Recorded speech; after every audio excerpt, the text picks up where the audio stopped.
미주 한인사회 쇼핑 트렌드에 새로운 변화가 시작됩니다.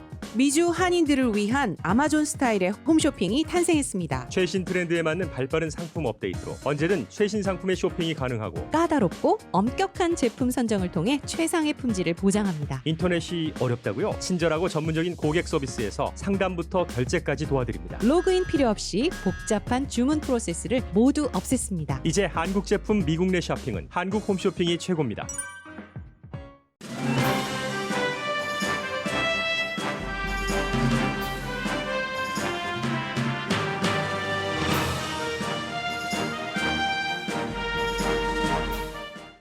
미국의 바이러스 사태는 이제는 연방이나 주정부 차원에서 모두 컨트롤이 안 되는 최악입니다. 내무장관이 양성 판정을 받았고 국무장관도 자가격리하면서 백악관에서 장관 회의도 제대로 열리지 못하고 있습니다. 캘리포니아주는 국가로 구분하면 감염률이 세계에서 가장 높은 국가가 됐습니다. 미국 최대의 육류 가공업체 타이슨 푸드가 7명의 공장 매니저를 해고했습니다. 바이러스 사태에서 직원을 보호하지 않고 몇 %나 감염될지를 놓고 돈 내기 등을 한 결과입니다. 마스크를 잘 쓰고 다니던 프랑스 대통령도 양성 반응으로 자가격리를 시작했습니다. 마이크 펜스 부통령과 조 바이든 대통령 당선자가 곧 카메라 앞에서 백신 접종을 받습니다. 마이크 펜스 부통령은 1월 6일 조 바이든 대통령 당선을 선포하고 워싱턴 DC를 떠날 것이라고 폴리티코가 보도했습니다. 트럼프 대통령과 일부 지지자들은 여전히 선거 결과 뒤집기라는 헛된 꿈을 붙잡고 있습니다. 의회에서는 경기부양책이 곧 통과될 것으로 보입니다. 지난번 경기부양책과 비교하면 실업수당도 개인에게 지급되는 지원금도 반반입니다. 지난주 실업수당 청구 건수가 예상보다 많았습니다. 다행히 의회 경기부양책 통과가 곧 성사될 것으로 보입니다. 재택근무자의 약 반 정도가 일하는 시간에 술을 마신다고 시인합니다.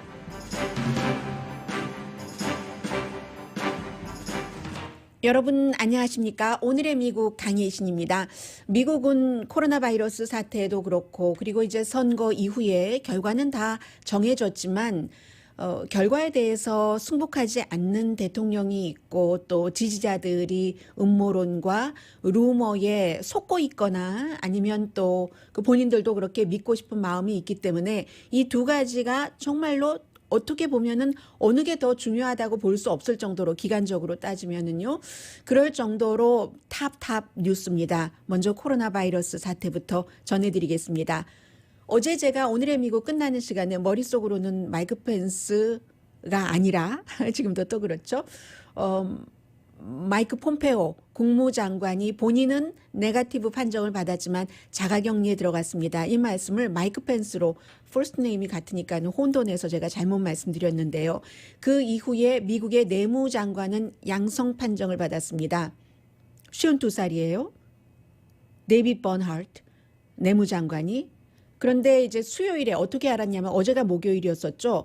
수요일에 백악관에 그 내각회의가 열리는데 그 미팅에 앉기 위해서 대통령 만나려면 전부 테스트해야 되잖아요. 직전에 테스트했더니 양성 반응이 나온 겁니다. 그리고 내무부의 넘버 3 사람도 지금 양성 반응이 나왔는데 그랬기 때문에 그 이후에서야 오늘로 예정됐던 내무부의 할러데이 파티를 취소했습니다. 지금 할러데이 파티할 때냐라고 얘기하시는 분들이 상당히 많고 상식적으로 그럴 것 같은데 트럼프 행정부에서는 이렇게 대규모 할러데이 파티를 계획을 하고 있고 지금까지 몇 번 진행이 됐고 마이크 폼페오 국무장관도 11월 말에서부터 지금까지 자신과 와이프가 주최하는 여러 번의 할러데이 파티에 참석한 뒤에 본인은 네거티브라고 하지만 양성 판정을 받은 사람을 만났기 때문에 지금 자가격리라고 있습니다. 당연히 어제 국무장관도 내각회의에 내무장관과 함께 참석을 하지 못했습니다. 누구에게 감염됐느냐 밝히지는 않고 있지만 본인들은 대강 추측은 할 수 있겠죠. 내무장관의 경우는 언제였던가요? 며칠 전에 전 내무장관이요. 그 라이언 징케의 초상화를 그려서 그것을 오픈하는 어떤 이벤트가 있었답니다.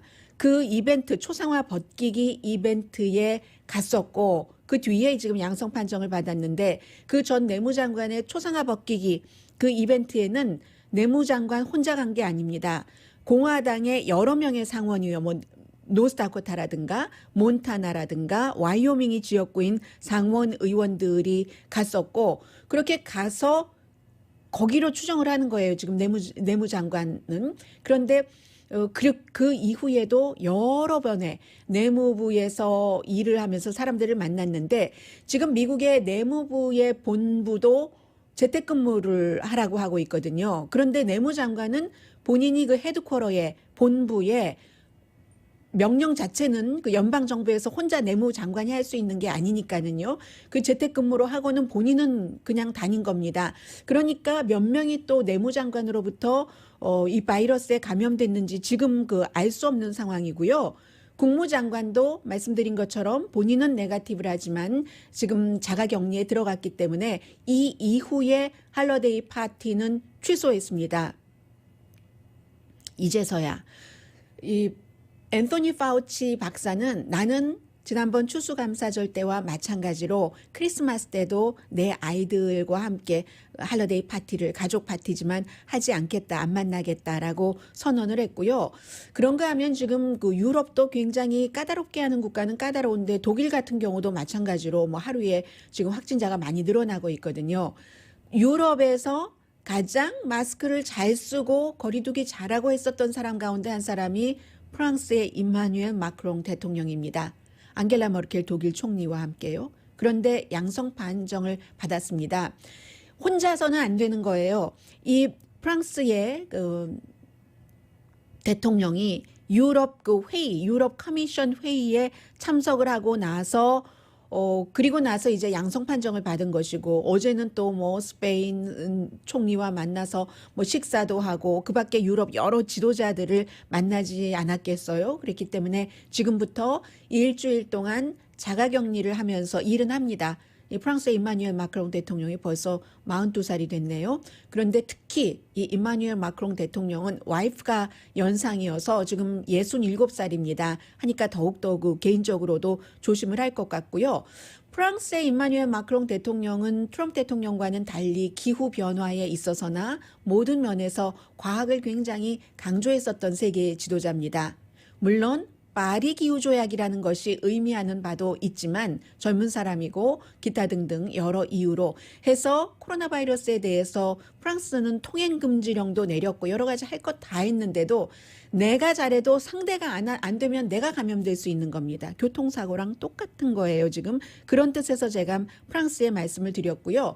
영국의 보리스 존슨이라든가 볼소나로 그 브라질 대통령이라든가 트럼프 대통령이라든가 이런 그 지도자들은 본인들이 조심하지 않았으니까 바이러스에 걸렸던 것도 하나의 이유가 되지만 이처럼 프랑스 대통령처럼 마스크 안 쓴 모습을 본 적이 없습니다. 코로나 바이러스 사태 이후에. 그런데도 바이러스에 걸릴 수 있다 하는 것을 말씀을 드리고요.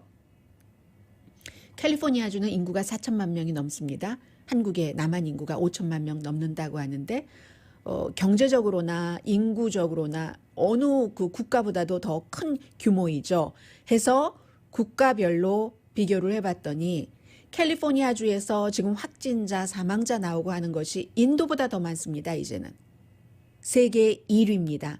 확진자가 하루에 뭐 5만 명이 나오고 400명 이상이 숨지고 그 가운데서 뭐 거의 반 정도는 LA 카운티에서 나오고 확진자나 사망자나 LA 카운티가 캘리포니아 전체 인구 4천만 명 가운데 4분의 1인 1,000만 명 정도가 되니까는요. 해서 뭐 인도, 독일, 영국보다 훨씬 국가 전체를 다 합쳐도 캘리포니아주의 감염률과 사망률이 지금 훨씬 높습니다. LA 다음으로 큰 카운티가 샌디에고 카운티예요. 지금 로스앤젤레스 카운티와 샌디에고 카운티는 만약에 내가 프랑스의 임마누엘 마크롱 대통령처럼 아무리 조심을 했어도 누군가에 의해서 감염됐을 때 병원에 들어갈 수가 없습니다. 0.5% 미만의 지금 그 중환자실 베드 그 보유율이 0.5% 미만입니다. 그런데도 최악이 아니라잖아요. 미 전국적으로 하루에 3,700명이 코로나 바이러스로 숨지고 있습니다. 물론 대부분의 사람들은 조금 아프다가 괜찮아집니다. 그러나 하루에 3,700명이 숨지고 있습니다. 미국에서. 그리고 이 3,700명보다 더 넘을 수도 있다는 거예요. 10,000명이 숨질 수도 있다는 경고들이 지금 나오고 있습니다. 그렇기 때문에 가능한 한 모든 것을 줄일 수 있는 것을 해야지 되는데 샌디에고의 어제 판사가 어떤 판결을 내렸냐면요. 이 판사 이름이 조엘 월페일 판사인데 안전 규정을 지키면 스트릿 클럽도 오픈할 수 있다. 식당도 오픈할 수 있다. 이런 판결을 내렸습니다. 샌디에고 LA 카운티에 이어서 두 번째로 인구가 많습니다. 캔사스 시장은요. 그에 비해서 캔사스 시장은 캔사스 주의 나치시티라는 캔사스도 상당히 보수적이잖아요. 시골 지역이니까 이 나치시티라는 시의 시장은 언제였나요? 지난달부터 마스크 쓰는 것을 의무화했습니다. 시에서. 그랬더니 이것을 내 자유를 위협한다면서 너무 그 시위가 말과 신체적인 그 위협, 협박 같은 것이 너무 강해서 난 더 이상 시장 못하겠다. 내가 아무리 고귀한 그 목적을 가지고 시정을 펼친다 할지라도 생명보다 더 중요하랴 싶어서 시장 자리를 지금 내놓고 말았습니다. 더 이상은 안전하지 않다. 코로나 바이러스로부터도 또 코로나 바이러스가 아무것도 아니라면서 마스크 쓰기를 의무화하는 나를 위협하는 그런 주체로부터 내가 안전하지 않다면서 시장 자리를 그만뒀습니다.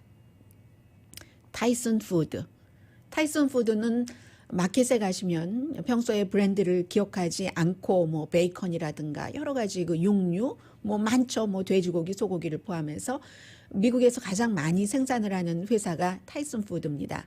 이 타이슨 푸드가 우리의 회사의 가치와 맞지 않는다. CEO가 얘기를 하면서 7명의 탑 매니저를 해고했습니다.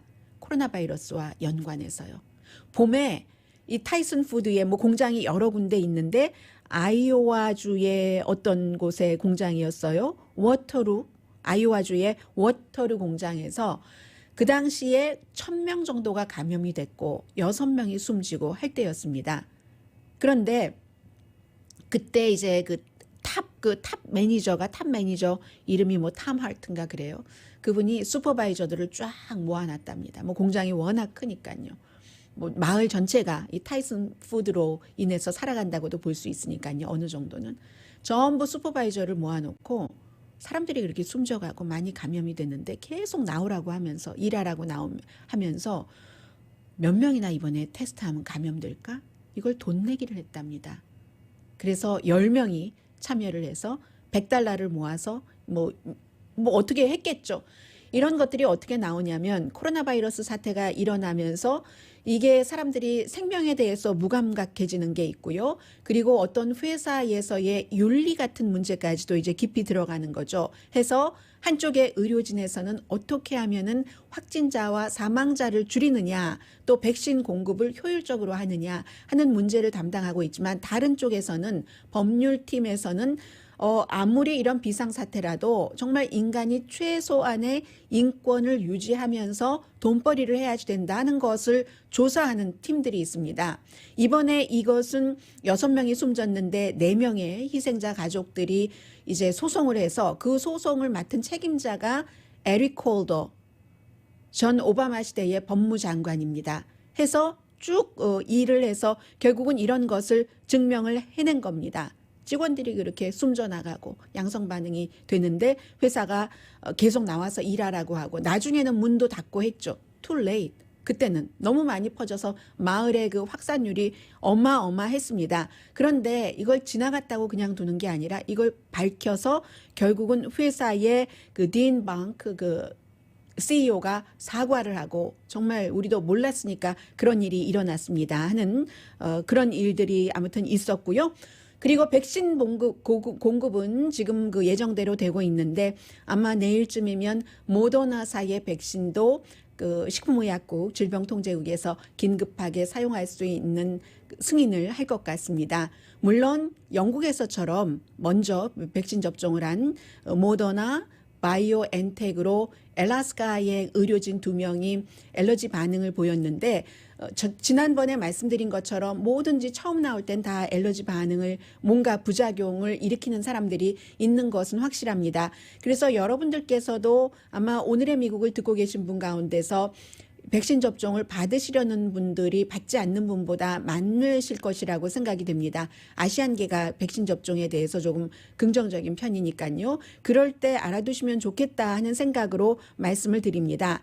2명의 의료진인데 한 사람은 조금 더 강한 부작용을 일으켰고 두 번째 의료진은 조금 약한 부작용을 일으켰는데 두 사람 다 백신 접종을 맞고 10분 이내에 부작용이 나왔습니다. 그래서 의료진들이 백신 접종 맞고 10분, 15분 평소에 좀 엘러지가 있다던가 건강이 나쁜 사람은 30분 정도를 굉장히 워치를 한다고 하거든요. 해서 중년 여성, 엘러지가 있다는 그 기록은 없었던 여성인데 백신 접종을 받고 10분 뒤가 되니까 얼굴이 빨갛게 되고요. 그리고 흉부도 빨갛게 되고 숨쉬기가 좀 힘들다고 하고 심장 박동이 강하게 뛰어서 병원에 갔고 중환자실에서 하루를 지냈습니다. 그리고 나서 응급실에서요 퇴원은 했어요. 첫 번째 케이스예요. 두 번째 케이스는 조금 마일드해서 눈이 붓고 가벼운 두통이 있었고 목이 좀 가려웠다고 해요. 그런데 이제 치료제를 투여를 했겠죠. 해서 그 뒤에 1시간이 지나니까 진정됐다 하는 얘기입니다. 그래서 항상 모든 약도 그렇고 백신도 그렇고 그 현재의 상황에서 투여하고 접종하는 것이 플러스가 많은가 마이너스가 많은가에 따라서 결정을 하는 거잖아요. 그래서 여러분들도 잘 그 생각을 하셔서 백신 접종을 받으셔야지 될 것 같고요. 주치의와도 미리 바빠지기 전에 상의를 해두시는 게 좋을 것 같습니다. 그래서 지금 마이크 펜스 부통령과 조 바이든 대통령 당선자가 카메라 앞에서 백신 접종을 받음으로써 국민들에게 백신이 안전하다. 나의 안전뿐만이 아니라 많은 사람들이 백신 접종을 받아서 그것이 이제 효과가 있어야지 미국이 코로나 바이러스 사태에서 건강 면에서나 경제적인 면에서나 빨리 회복할 수 있기 때문이죠. 그래서 마이크 펜스 부통령은 내일 카메라 앞에서 백신 접종을 받고 그리고 조 바이든 대통령 당선자는 아마 다음 주가 될 것이라고 얘기들을 하고 있습니다. 여러분들께서도 이제는 준비를 하셔야지 될 시기입니다.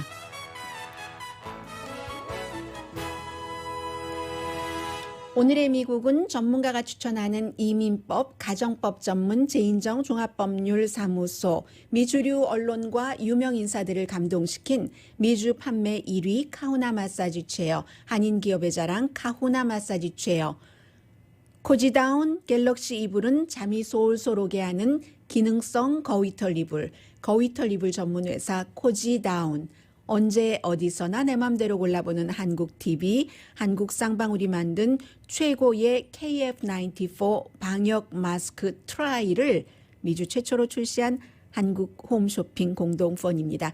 잠시 뒤에는 오늘 폴리티코의 보도가 아주 중요하다고 보여집니다. 그런데 한국 분들이 워낙에 그 음모론에 걱정을 하시고 많이 빠져 계시기 때문에 저는 미국의 주류 매체보다는 더 많이 여러분들께서 이것인가 저것인가 하는 부분에 대해서도 잠시라도 이것을 팩트 체크를 하고 갈 수밖에 없는데요. 기본적으로는 폴리티코는 마이크 펜스 부통령이 내년 1월 6일에 조 바이든 당선자를 선포한다 이렇게 나오거든요. 잠시 뒤에 그 뒤에 여러분들께서 더 궁금해 하실 내용을 전해드립니다. 라디오 서울 방송 오늘의 미국 듣고 계십니다. 네, 트럼프 대통령은 지금 이제 사면하는 것 아마 트럼프 재단의 그 돈을 관리하는 사람 그 Chief Financial Officer요, 그 CFO를 아마 사면하는 것 이런 것을 지금 심각하게 고려하는 것 같고요. 또 하나는 몇몇 그 자문위원들에게는 본인이 그 이겼다고 주장을 하면서 그래서 하도 그 주장을 많이 하니까 정말 그렇게 믿고 있는 것인가라고 생각하는 사람들도 있다고 얘기를 해요. 그런데 취임식 날 나 떠나지 않을 것이야 이런 얘기도 했다고 하는데 그건 아마 그렇게 되기가 힘들 것 같아요. 그렇기 때문에 1월 20일까지 계속 트럼프 대통령에게 뉴스의 포커스가 갈 수밖에 없는 건데 마이크 펜스 부통령이 정리를 할 것 같습니다. 마이크 펜스 부통령이 당연히 이 폴리티코는요, 뭐 1월 6일, 20일 무슨 일이 있다 없다 뭐 이런 얘기를 이제 그 정통한 그런 그 소식통이나 권위 있는 그런 그 소식통들은 기본적으로 딱 이렇게 해보면은 알거든요. 그래서 절대로 그런 말조차도 하지도 않습니다. 그래서 폴리티코는 마이크 펜스 부통령이 상원 의장이니까 지금 그 12월 14일에 선거인단이 투표를 한 투표용지를 지금 다 숫자는 나와 있지만요. 이미 발표가 돼서 306대 232로 다시 한번 확실하게 이제 최종적으로 땅땅땅 그 뭐 막대기가 아니라 뭐죠? 의사봉으로 쳐주는 거잖아요. 46대 대통령으로 누구를 선포한다? 부통령으로 누구를 선포한다 하는 것. 그래서 그렇게 하고 나서 바로 워싱턴을 떠날 것을 계획을 하고 있답니다. 어디가 될지 행선지가 지금 정확하진 않고 그리고 지금 그렇게 계획을 잡았다 하더라도 1월 6일 즈음에서 뭔가가 바뀔 수도 있고요. 그러나 현재의 계획으로는 이스라엘이나 바레인이나 폴란드 그러니까 중동과 유럽을 방문한다는 거예요. 1월 6일 날 가서 1월 20일에 올지 안 올지도 모르겠어요. 취임식 할 때. 그 코스를 보면 알죠. 중동과 유럽의 폴란드.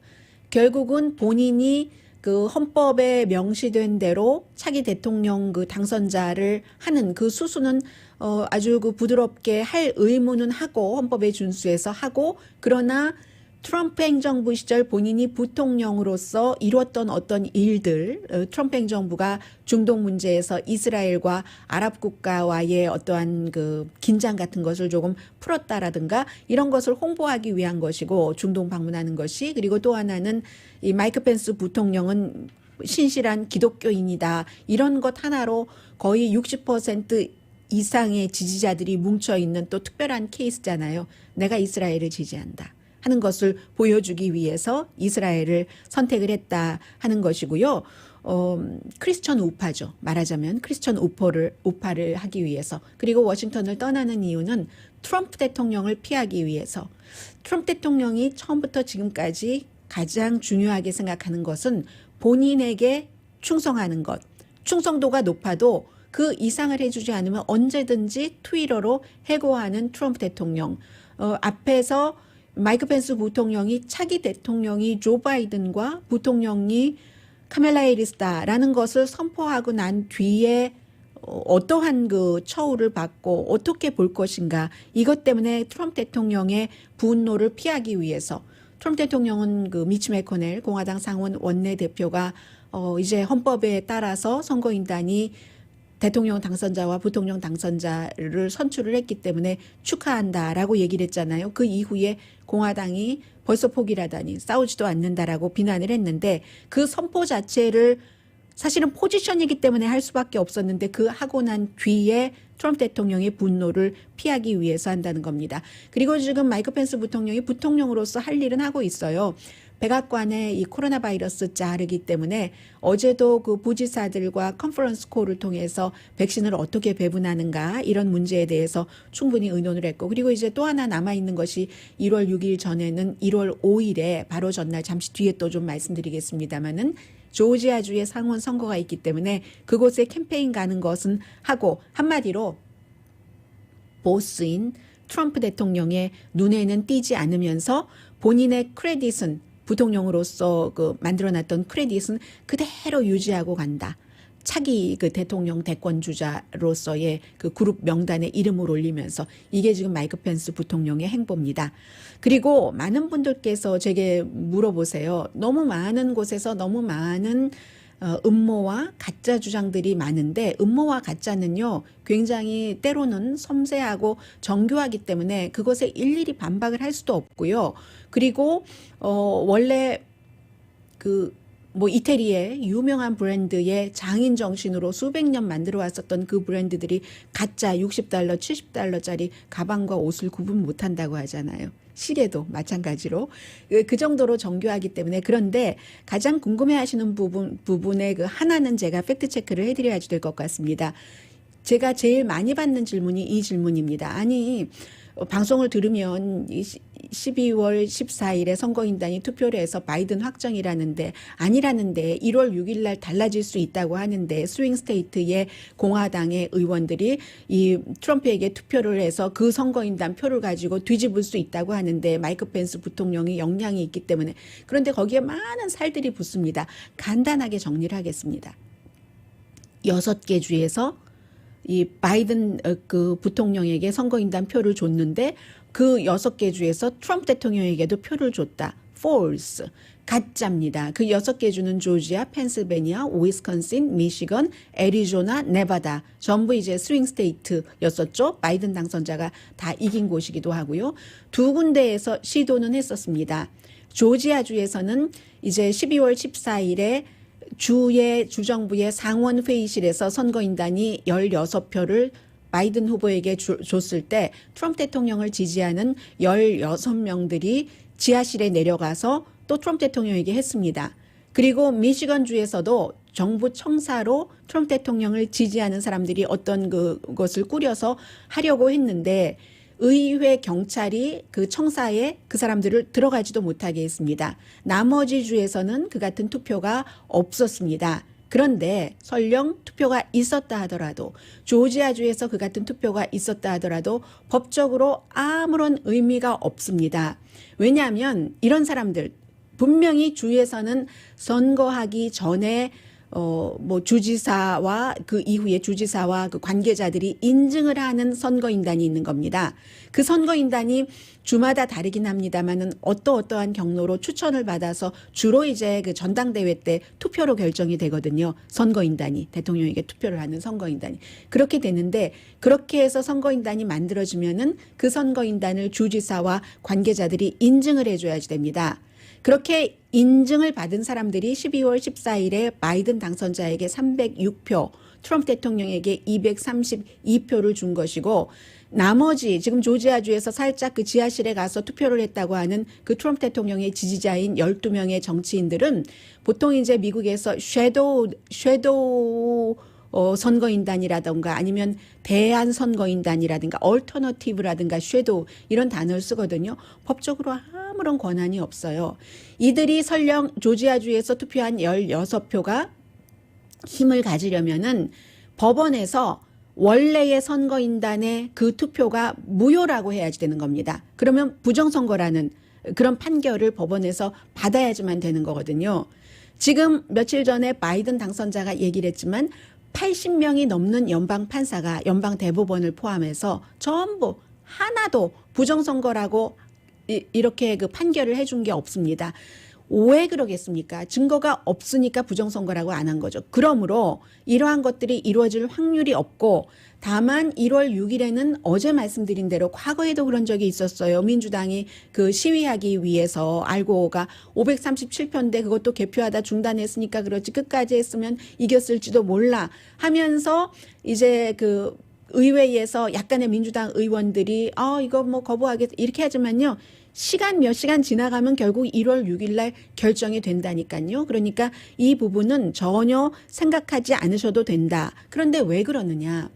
인스타그램이라든가 인스타그램에 아마 여러분들께서 지금 생각하고 계시는 카톡 같은 데서 많이 받아보실 거예요. 6개 주에선 트럼프를 선출해서 트럼프가 이겼는데 무슨 소리야 하는 것. 인스타그램에 그런 주장이 제일 처음에 나왔거든요. 거기에 가짜라고 아예 그 주장의 화면도 없어졌어요. 백지 화면에 가짜라고 인스타그램에서 써 있고 다른 그 소셜미디어도 다 마찬가지입니다. 그런데 이게 거기서만 그러면은 괜찮은데 대통령의 자문인 스티븐 밀러 같은 사람도 12월 14일 선거인단 투표가 있는 날 똑같은 주장을 했거든요.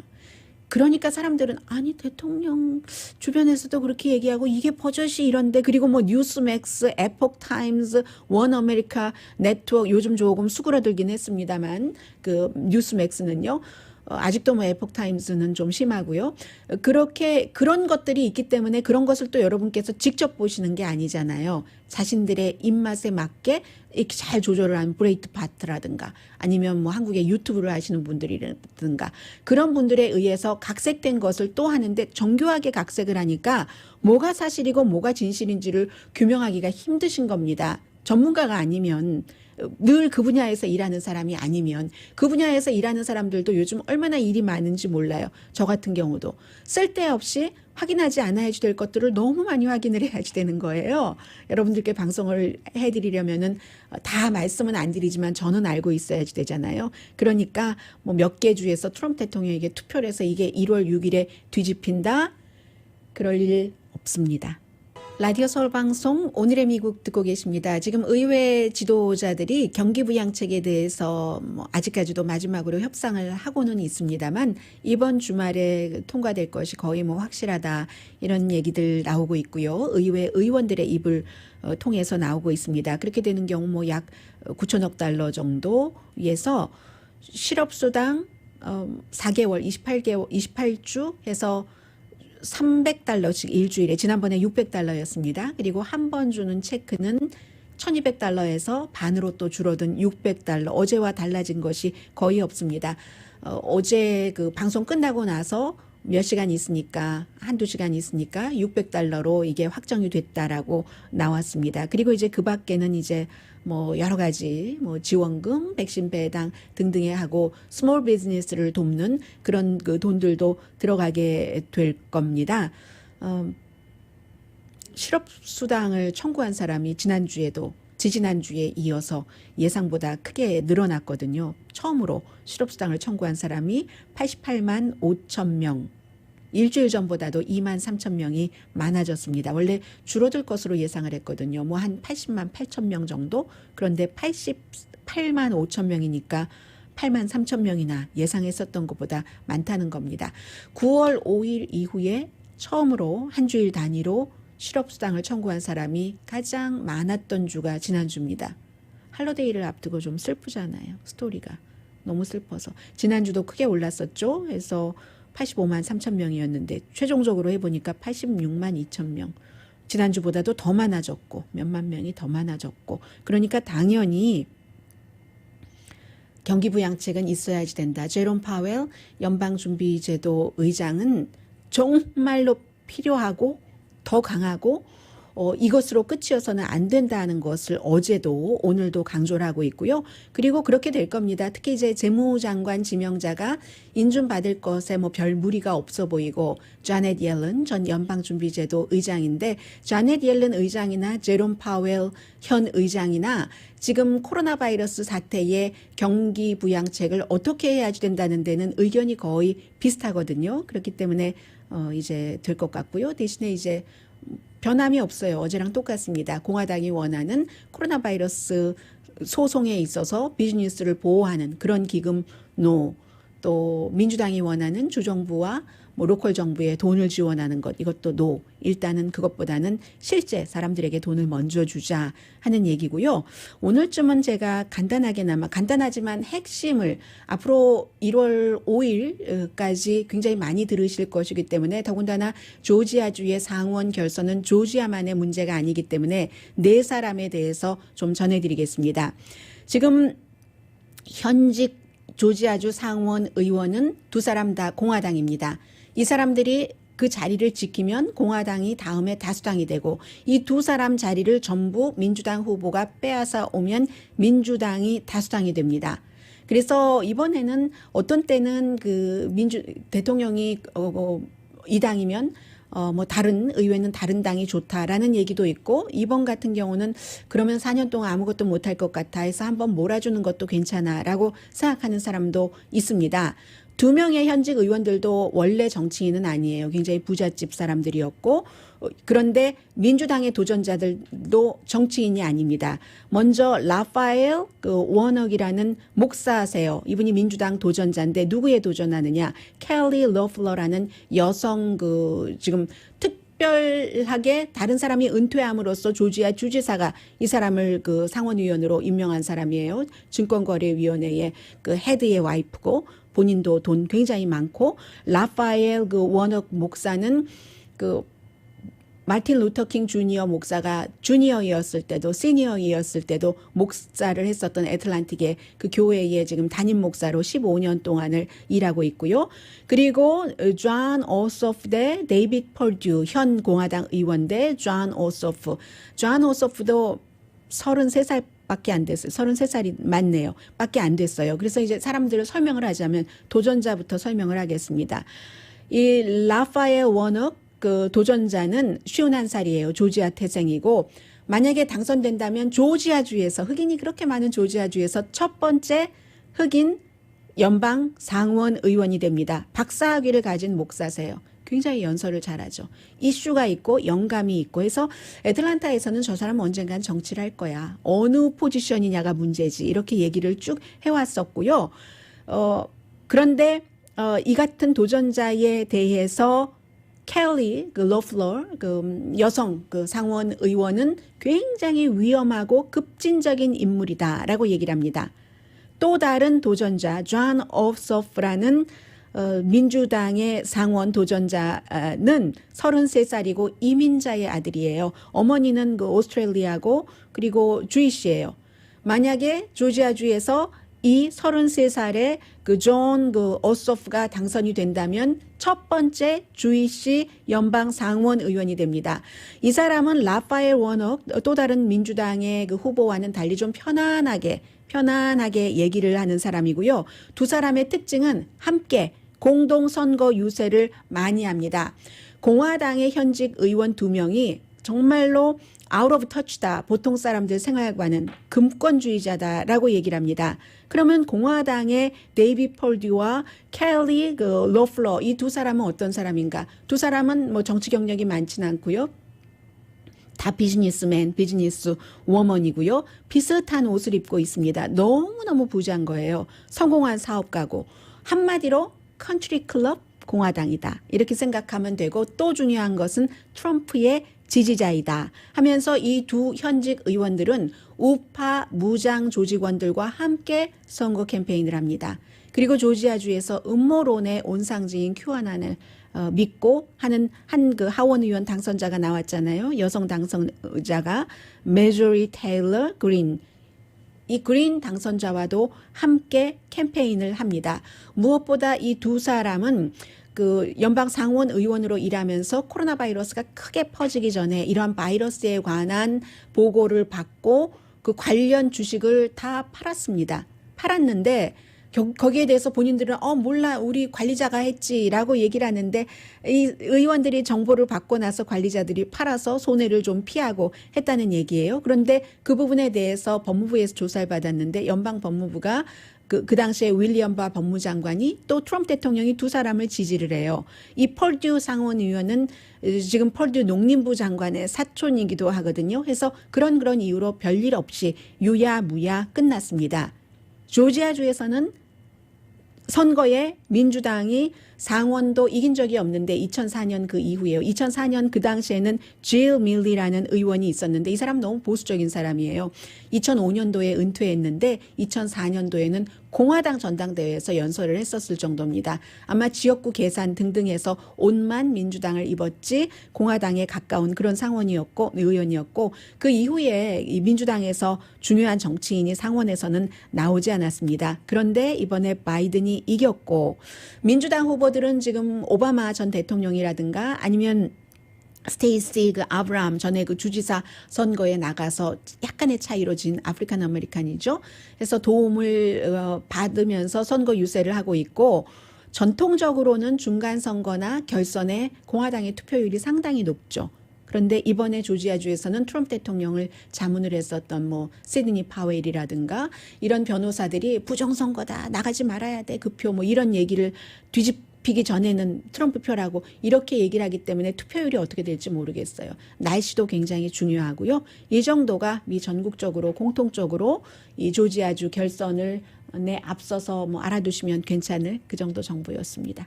라디오 서울 방송 오늘의 미국 듣고 계십니다. 많이 들렸던 얘기인데요. 이제 구체적으로 조사를 해보니까 오늘 뭐 NPR 방송도 보도하고 여러 매체에서 전하고 있는데 미국 사람들이 요즘에 재택근무를 많이 하잖아요. 재택근무를 할 때도 출근 시간, 퇴근 시간 있어야지 되는데 퇴근 시간 조금 앞당기는 경우도 굉장히 많고 46%가 일 시간을 일찍 끝낸 적이 있다. 그리고 적어도 일주일에 한두 번 술을 마신다는 거예요. 해피아워가 당겨진 건가요? 그리고 45%는 일을 하면서도 술을 마신다. 뭐 와인 같은 게 되겠죠. 그래서 재택근무를 하니까 재택근무를 하기 전보다 술을 더 많이 마신다 하는 사람들이 53%였고요.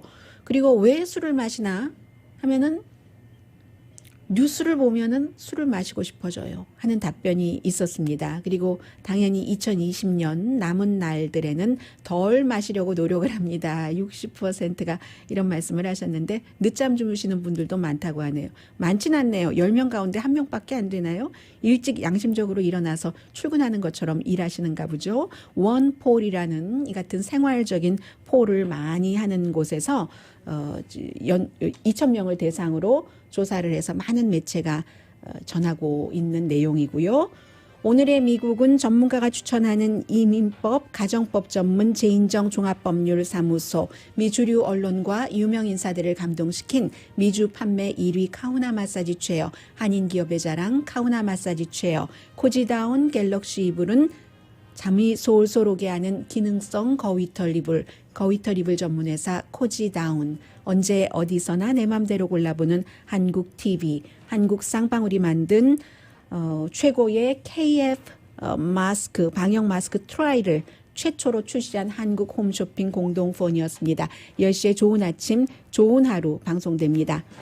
제가 어제 영화를 봤는데요. 장혜모 감독의 그 인생이라는 영화를 봤는데 보니까 그 40년대, 50년대, 60년대를 보면은 뉴스적으로는 절대로 그렇게 통일된 독재적인 생활에서 자라나는 사람들이 미국을 갑자기 이길 수가 없고 생산성은 높겠죠. 그리고 개인적으로는 좋은 뜻에서 하는 일도 꼭 좋게만 결과가 나오질 않습니다. 의사에게 배고픈 의사에게 7개 빵을 줬더니 불어나서 몇 배가 돼서 일을 제대로 하지 못한 그런 것이라던가 그리고 여러 가지 내용들이 있는데 시간이 없어서 여러분들 보세요. 강희신이었습니다.